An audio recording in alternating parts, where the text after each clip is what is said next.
L'importance de la donnée, parlons-en, l'évolution de l'offre et des services. Quelles sont les tendances que vous observez en particulier chez Golden Bees? Alors sur cette partie données, alors c'est large hein, ce domaine-là.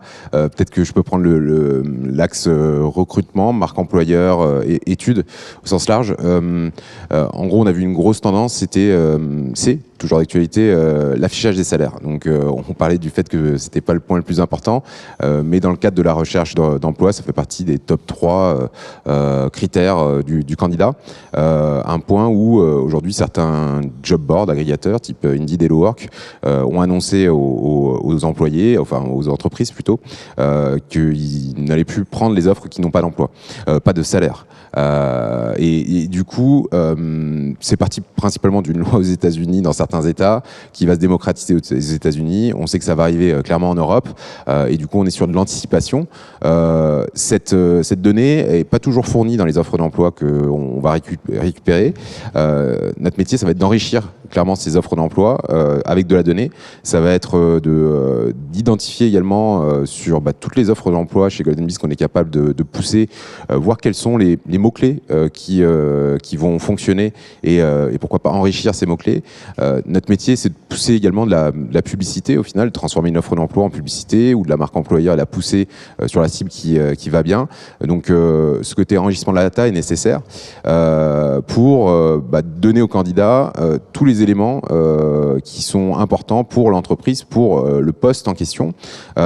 Et pour aller plus loin, on a en face de nous en fait des RH qui sont pas les plus technophiles, qui sont pas non plus forts en digital et la donnée, pas le temps non plus de l'analyser. Et donc être en capacité de leur donner des informations sur leur marché, leur cible, de creuser également leurs propres données, c'est-à-dire prendre les outils en main et leur donner des informations en disant pour recruter telle typologie de personnes, il vous faut tant de candidats. Vous n'avez pas besoin de toutes ces informations de la part du candidat et parfois juste un lead, recrutement sans CV va suffire par rapport aux compétences que vous pouvez leur demander. N'oubliez pas que le télétravail s'est démocratisé, donc acceptez également ce côté télétravail.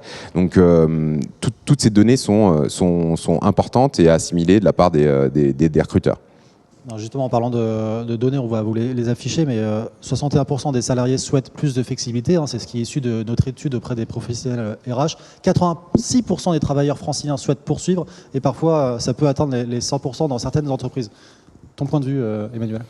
Je pense que c'est important déjà de comprendre que finalement ce sujet de la donnée, voire de l'IA, c'est en train de devenir clé dans les entreprises. Finalement, quel que soit notre business, qu'on soit une banque, qu'on soit, je sais pas, une plateforme de streaming ou un retailer, finalement la data va devenir core business. C'est plus une fonction support, ça va devenir une fonction clé. Donc déjà, ça veut dire quand même d'avoir un minimum, un plancher minimum de compréhension à la fois des enjeux de la data et de l'IA et s'équiper des bons outils et puis après former des gens pour pouvoir utiliser tout ça, dans les RH aussi, finalement, quand on parle des CRH, finalement, c'est évidemment, je dois fournir aux candidats plus d'informations, mais moi aussi, j'ai besoin de savoir finalement comment je me situe sur le marché. Est-ce que pour cette compétence-là, j'ai mis le bon salaire, ou j'ai mis la bonne offre, ou j'ai la bonne demande, parce que je pense que des fois, le manque de match, c'est aussi que des fois, on cherche des profils qui n'existent pas, jeunes mais expérimentés, sur 10 ans d'expérience sur une techno qui est nouvelle.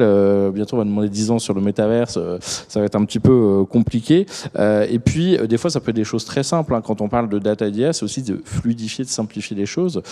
Et donc, ça peut être aussi pouvoir signer son contrat en ligne, en signature électronique, et pas attendre 10 jours de faire les allers-retours avec du courrier.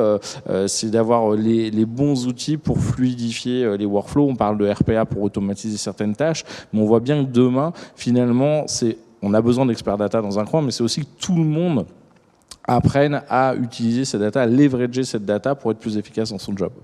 Non plus support, mais motrice, et puis une acculturation autour de la data pour que ça puisse driver l'ensemble de l'entreprise.